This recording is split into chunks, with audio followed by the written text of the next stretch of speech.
Okay, welcome to my workbench again, and this time I'm going to run you through, over a number of weeks and possibly months, the building of a DJH A8 locomotive.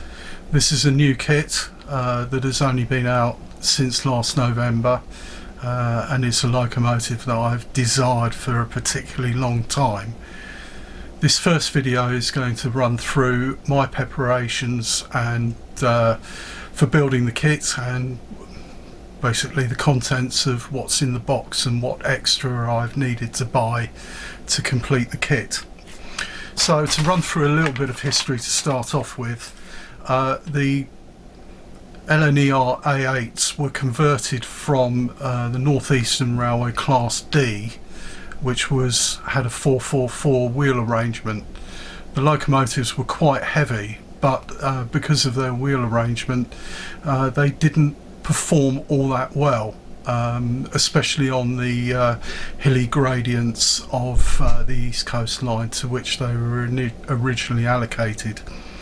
The first Class D, or H1 as the LNER classified them, was built in 1913, and the last was built in 1922. There are 4 possible boiler types which are catered for in the kits, and DJH also do a kit for the NER Class D H1 444 wheel arrangement. They were converted, or they began to be converted, in 1931 to the 462 wheel arrangement.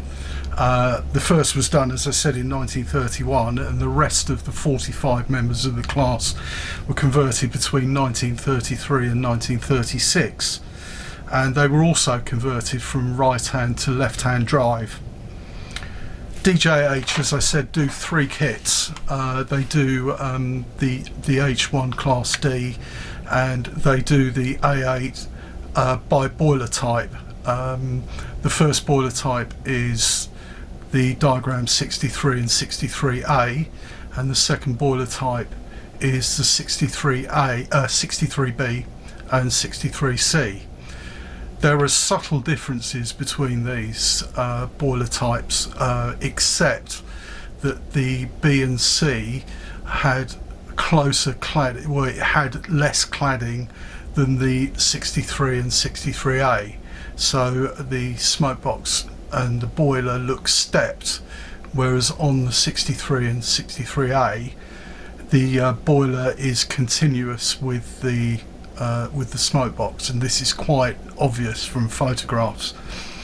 The locomotive that I am going to build is 69875, which in the period that I'm going to build it was based at West Auckland, and it was used mainly on the services around Barnard Castle, Bishop Auckland, to Middleton in Teesdale, also Darlington, and also from Darlington to Sunderland services via Bishop Auckland and Durham. In the period that I am going to model, the locomotive carried a diagram 63A locomotive boiler, and I have bought the appropriate kit to cater for this. So now, as to the kit itself, well, no, actually, before we start, I must emphasize pretty strongly that if you are contemplating building this locomotive and you don't really know much about the class, it is an essential piece of purchase to buy this book. This book tells you what all the boilers the locomotives carried at the particular time in their history, and it is very, very important, if you want to get things right, that you see what boiler the locomotive carried. The one that I'm making carried all 4 types of boiler during its life, so if you really want to make an accurate model, you really need to get a copy of this book. Also, I've managed to get a copy, a photograph from the internet of my actual locomotive, It's pictured at Darlington in the right time period, and it's also an issue with the buffers on this particular locomotive, but that is catered for in the kit. There's also a problem with the bunkers as well, because originally they were built with just plain open bunkers, which you may or may not be familiar with on locomotives. They actually fitted a cage at the back so that the drivers had better view when running bunker first, but also to cater for engine sheds that had mechanical coaling plants. That was converted to a hopper, so you have an angled thing with a surround on the top. They were also freely added and removed, so again, if you want to get an accurate depiction of the locomotive you want to build, that needs a little bit of research, but most of the information is catered for in the Yeadon's book, and it's quite easy to find out from the locomotive allocations whether it had a hopper bunker or not. My particular locomotive originally had a hopper bunker, but that hopper bunker was removed when it was sent back to Darlington from one of the Leeds Harrogate area engine sheds, and in the period where I'm modelling it, it won't have a hopper bunker, although it will have the cage. It just won't have the top added. In addition to that, I've also got a copy of this, which although it doesn't depict my particular locomotive, it's got some very nice colour photographs of A8 showing the weathering and the lining arrangements, which is always useful. And also I've got these two books which show the A8's running services, and also I've used this as a source of material for getting the kind of train that they would have hauled and in the time period correct. So that's my research, and now we move over to the kit itself. I've made a number of DJH kits before, and some of you may or may not have done, but personally I quite like them. Well, in fact I do like them very much. They can be as simple or as complicated as you want. They're relatively easy, I find, to put together, and the materials that you get provided I can't really fault at all. So we have the instructions. This is my well-thumbed copy of the originals. What I tend to do is when I get a kit, in fact it doesn't really matter what manufacturer it's from, if I can take the instructions apart, I will take them to work and scan them as PDF. The reason behind this is simply because if I wreck them making them, or they get torn or discoloured or stuff gets spilt on them, I can print off the pages as and when I need them. I know that people may not be able to have the facility to do this, but if you do, it's always a worthwhile thing to do. There's nothing worse than getting halfway through a kit and discovering that the page has been ripped up or discoloured, you can't read it or anything like that, and leaving you wondering what to do with the stage that you've got. So that's what I do. Those of you familiar with the DJH instructions, they're pretty comprehensive. I find they're comprehensive. You get a list of what materials and wheels and everything else that you need to purchase yourself, and sources of where to get them from. You get an illustration of the layout of the etchings, which is extremely useful, so that you can find them relatively easily on the frets that they provide. And then following on for that, you get photographs of the castings divided up into brass, nickel, silver and white metal. So you get a photograph of what you can see, what you need to use next, and it's very good for identification because they're quite close-up photographs. So there's 4 pages of white metal castings, and then you get a page with all the screws, fixtures and fittings which are referred to in the instructions. Moving on from that, with this particular kit you also get a page where it shows the finished item, but it also, I don't know if you can see that, there's a certain amount of substitution in this kit because as you will see as we go along, the coupling rods are a bit strange in that for a 462 locomotive they're actually separated, they're not conjoined, so you build in effect four coupled coupling rods, and the connecting rod goes on the outside of the front because it's driven off the leading axle. So there's a certain amount of substitution with nuts and bolts and screws and everything, but they provide alternatives for you in the hardware pack. There's no real written word with the instructions, but as you can see from page 1, it's an exploded diagram, which is quite easy to follow. It's all done in close-up, and where there is a potential problem with a particular part where you need to follow closely what you're going to do, it's shown in even greater detail. So hence at the top you've got the close-up of the suspension arrangements for the rear pony wheel, and that it is pretty self-evident.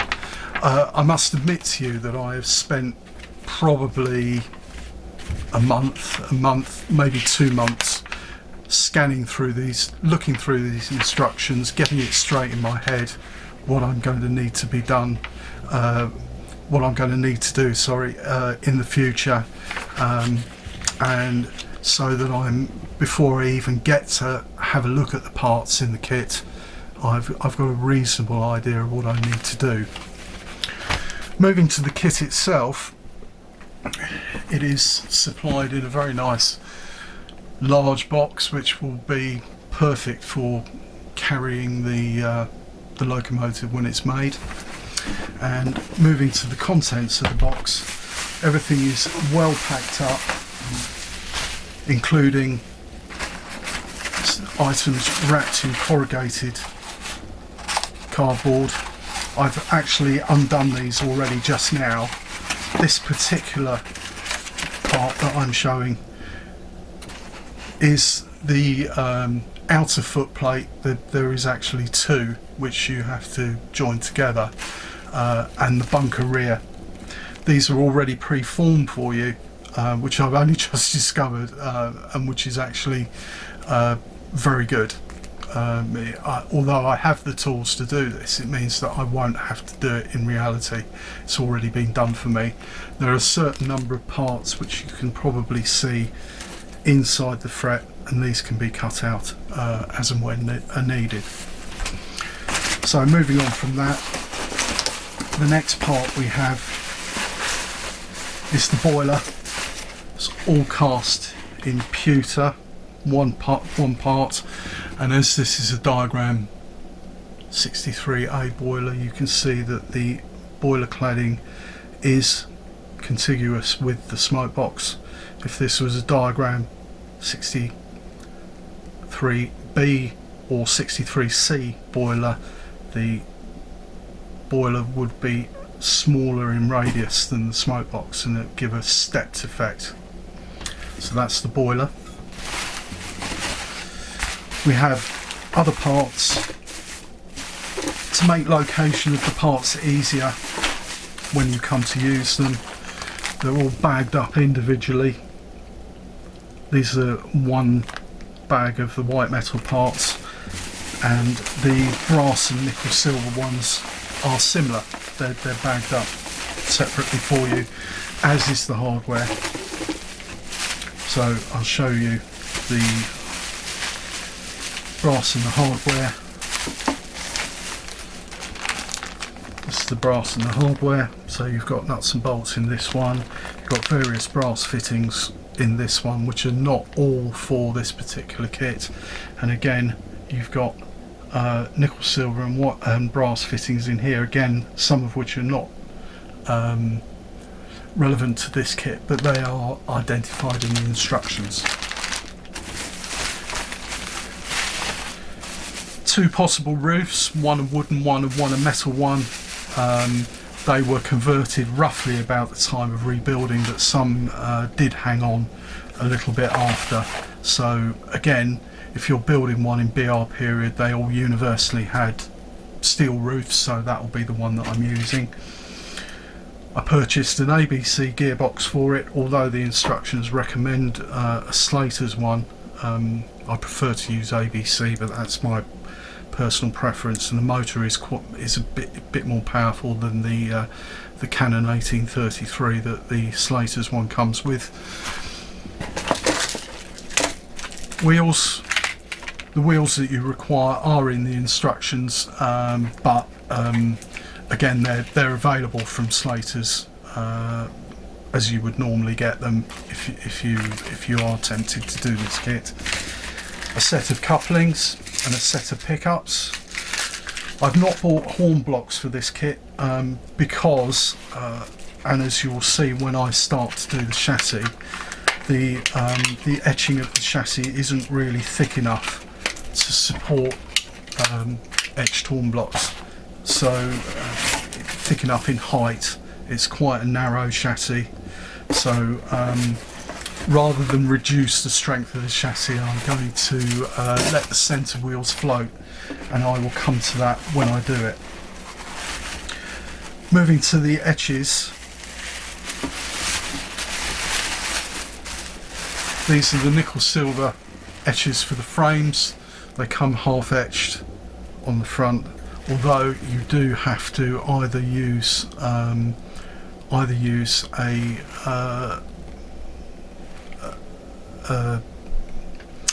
press. Although I do have one, I won't be using this. What I'll do is I will fit brass rivets to all the places that require punching. I've recently come over to this method of doing depicting rivets, and I feel that it gives a much better impression than using an old rivet press. I won't open this one, but this is the body etches. This is brass, and it's got there's two etches in here, and they're all substantial etches and very nicely etched. And you will see as it goes along, the kit is to a certain extent slot and tab, and it does screw together. Other bits do screw together. And then finally at the bottom of the kit we have a bag with some glazing in, some pickup wire, extra flexible pickup wire, and a certain lengths of brass and nickel silver wire for doing the rest of the kit. So yes, so that's basically what's in the kit. This is the first program.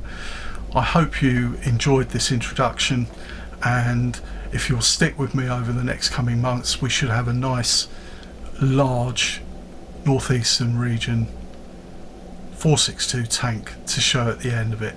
Thank you for watching.